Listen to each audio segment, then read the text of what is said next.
Hey guys, what's up? I hope you're doing fine. Today with me is the BMW G310 GS. I am on my way towards Devkund waterfall, and this video is going to be most detailed review you'll ever watch on YouTube. As I said, we are on our way towards Devkund waterfall, and this route is actually the best route to review the GS because we have off-roads, we have highways, and the ghat section is just amazing. And I'll be testing out the Metzeler's tire because I don't know why dual purpose tires scare me a bit around corners, but that is what we are here for today, and I'll be testing this out with my action camera. So stay tuned. This is it. Hey guys, what's up? I hope you're doing fine. Sorry for the sudden change of scenes. I had planned to shoot the review part when I was coming back from Devkund, but that was not possible because weather is something I really cannot control. So it was just raining cats and dogs, and taking the camera out with all the lenses and tripod, it was just not possible. So here I am to continue the review with a sit down video, and let us get started. Starting off with the video talking about appearances and visuals of the GS.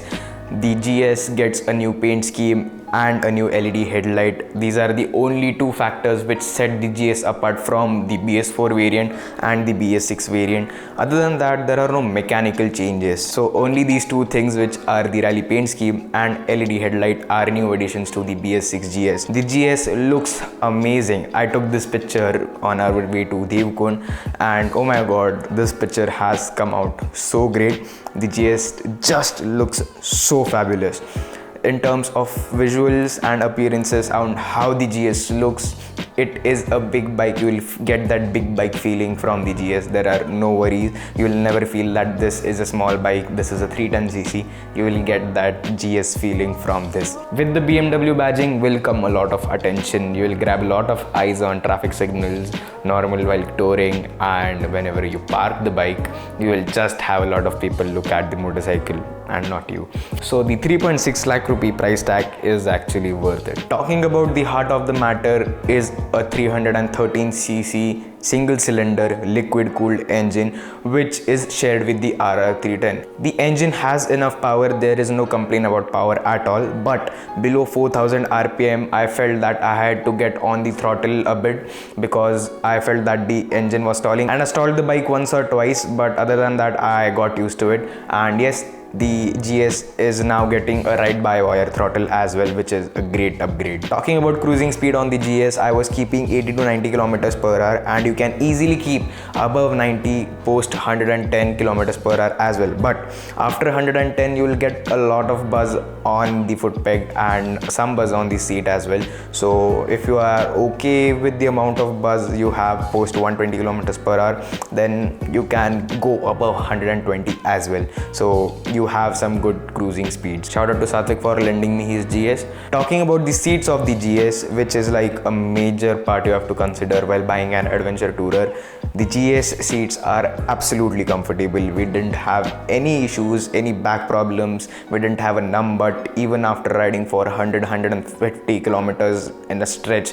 We did like 200 kilometers on the ride, and we took a lot of time. We were relaxing, we were taking shots and all, so we spent a lot of time on the seat. So I know how comfortable those seats are, and that too with a pillion and luggage.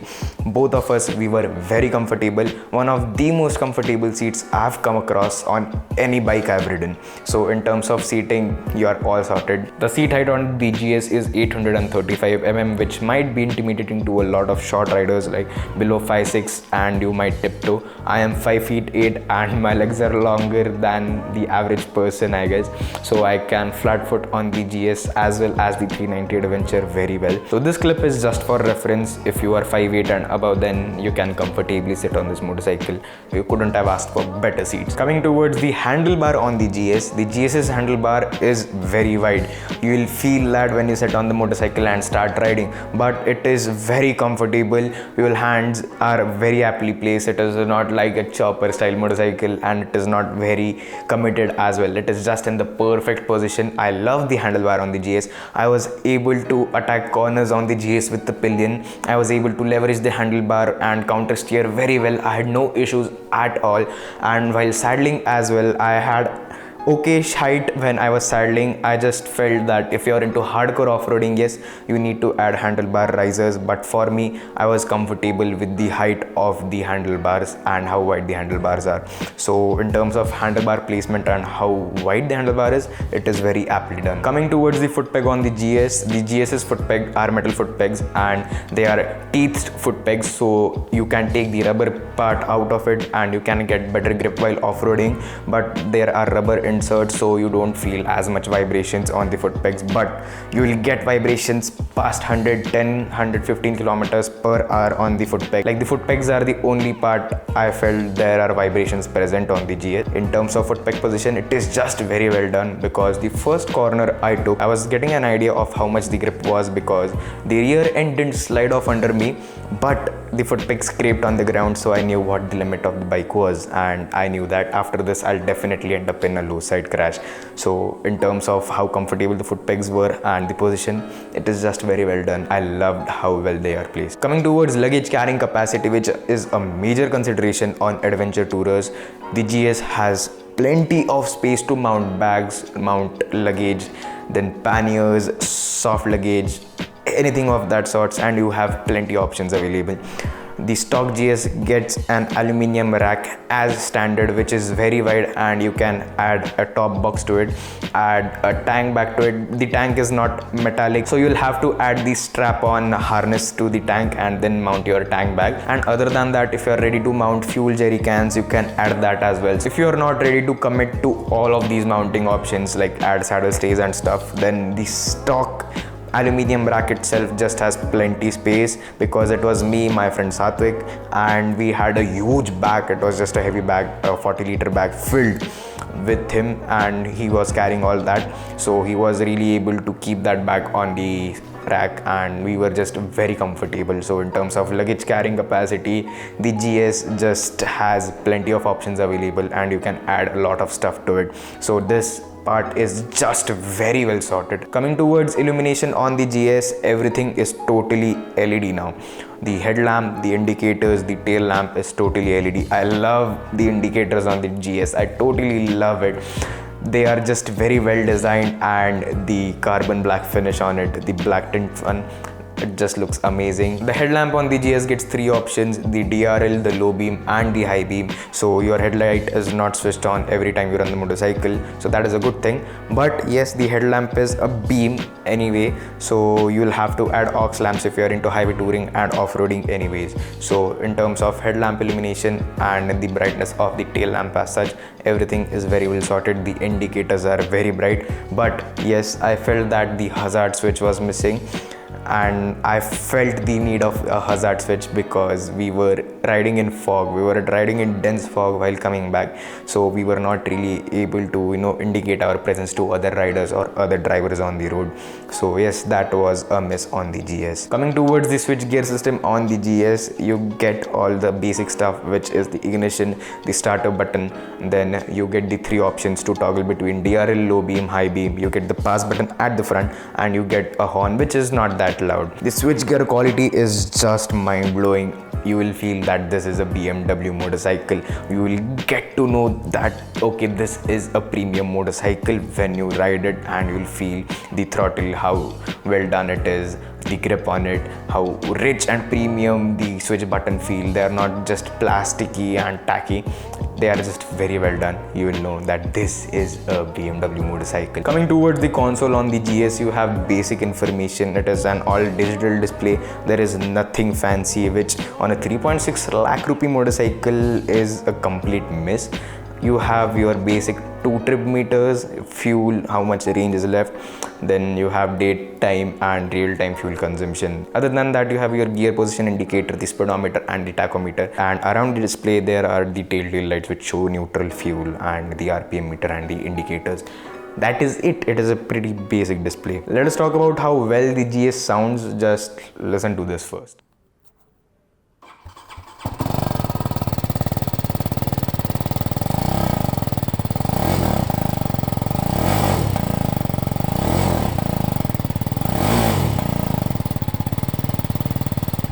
Personally, I don't like how the exhaust sounds on the GS. It just makes a noise. There is no rumble, no grunt, and no bass, nothing. If the 310 engine, which is the TVS RR310 and the G310 brothers from BMW, if they got the same exhaust system and the same exhaust technology from the RTR 200 and just put it on the G310, the brothers, and the 310 engine in general, I mean, the 310 would have sounded amazing. Just the sound itself would have brought in a lot of buyers. So in terms of the exhaust, I don't like it. Coming towards tires and suspension, the tires offered on the GS are Metzeler Tourance tires, which are dual purpose tires, and the suspension is upside down fork at the front, which is a nice golden fork, looks beautiful on the bike. Okay, story time. Day before the ride, me and my friend Sarvesh, we were having a talk about the ride route and how long the trek is, and I was talking to him about the tires, the dual purpose tires. It just scared me a bit.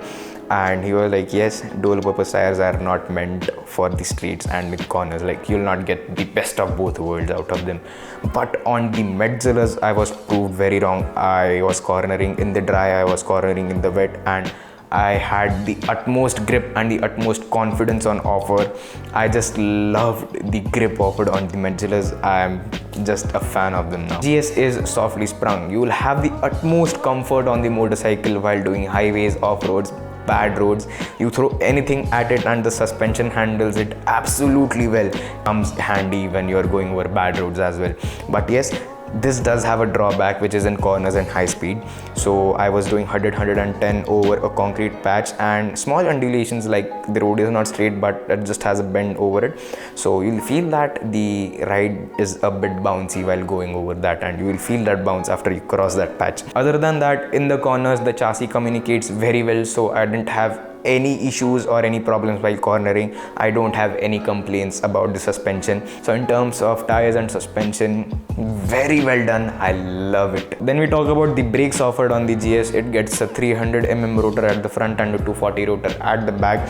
It shares the same braking setup with the RR310, and I have no complaints with the braking at all. I was able to stop in time and cut down very good speeds when I saw a pothole and had to encounter something. So in terms of braking, I have no complaints. Watch this video. I was not even doing 5 kilometers per hour and the bike was not even on. I just pushed the bike and I braked hard, and that is the extent to which the nose dives under braking. Yes, you will have to get used to the heavy nose dive under braking, which is the result of a softly sprung suspension plus a long travel suspension. You have to get used to it. On the counter, this nose diving is actually very useful as you load the front tire very well. If you are not used to progressive braking, I'll suggest you go check it out and learn that and implement it into your riding. The brake levers offered on the GS are totally adjustable. You get 4-way adjustment, so you can adjust it as per your liking, preferences and the road conditions or wherever you are riding. So that is a good thing. Talking about rear world visibility, the mirrors offered on the GS are just not up to the mark of BMW standards. They are not wide enough and I was not really able to see the world behind me clearly. So the mirrors, I think they could have done a better job. Now let us talk about the negatives on the GS. The first major negative which just makes the GS not up to the mark and not just the best adventure tourer at this price point is the 11-liter fuel tank. 11 liters is just not apt for a 300cc adventure motorcycle because you are not really able to cover long distances in a single refuel, because we fueled up 3 times and we filled up close to 8 liters of fuel for 200 kilometers. And yes, I agree, I was a bit hard on the throttle in the corners and stuff, but the GS's fuel tank is just 11 liters and it hit reserves when the range is close to 80-90 kilometers. The bulk is a lot on the front. You will feel that the tank is big enough, but under that huge plastic body which makes the GS feel and look bulky is a small 11-liter fuel tank, which is just not enough. They should have offered at least a 14.5 or a 15-liter fuel tank on the GS. This would have just changed the whole equation of the BMW 3.6 lakh rupee adventure touring motorcycle category, which is offered on the KTM 390 Adventure. Yes, agreed, it is 40,000 rupees expensive than the GS, but it also gets a whole lot of tech and performance at this price point, because my RTR, which is half the price of this GS, gets a bigger 12.5 liter fuel tank and have a range of 450 kilometers or so. The second negative or a miss is the console on the GS. If BMW would have taken the console on the RR310 and just put it on the GS horizontally, it would have just worked perfectly fine. The RR310's console is just very beautiful, very well done. The console on the GS is just missing on a lot of tech and lot of features, and it just doesn't feel premium. It doesn't feel BMW. Third thing I feel is missing is the main stand, because I usually mount luggage on the main stand on any motorcycle, Himalayan, the RTR, any motorcycle it may be. I will mount luggage on the main stand, and the main stand comes in handy at a lot of situations. Yes, I'll say this, the side stand is actually good enough. It is just very well. The motorcycle stands upright and erect, so if you're okay with that, no worries. But in my opinion, the main stand is missing. Coming towards the last section, the last part of the video, the service cost and the upkeep on the GS. You have to service this motorcycle every 10,000 kilometers or 1 year, whichever is earlier, and the service cost is close to 8 and 15,000, anything in that range. And 15,000 rupees because if something major comes up, a major maintenance, a major repair, then you'll have to shell out that money, because this is a BMW motorcycle at the end of the day, so you'll have to be ready to have a huge dent when you service this motorcycle. But if you're looking forward towards the BMW badge on your motorcycle and you are not willing to get an adventure motorcycle, the G310 GS, which is 3.6 lakh rupees, and you're okay with the G310R, I'll suggest you to not go for the G310R, but rather go for the TVS Apache RR310, which is just a better motorcycle overall and has a lot more options and features than the G310R. Concluding this video, if you are into serious adventure motorcycling, you want that BMW badge, okay with the limited tank range, and you are okay to shell out 10-15,000 on each service, then the GS just might be the motorcycle for you. And I hands down love the GS. I have no complaints at all. Before I end this video, thank you guys so much. We have hit 315 subscribers on the channel, which means a lot. We have hit close to 20,000 views on the RTR video, and we'll probably hit 9,000 views on the Meteor video, so that is just a lot. Thank you so much. I have got DMs from a couple of you guys saying you love my videos and the content is just amazing. So thank you guys so much for actually sending me those messages. It just makes my day. If you have any queries, do drop it in the comment section below. I'll definitely clear them out. If you like this video, do hit the thumbs up button. If you like what I do and my content, do hit the subscribe button. Follow me on Instagram at SudOak. I rode a couple of super bikes recently, so you can check that out on Instagram. That is it for this video. I'll see you guys in the next one. Goodbye.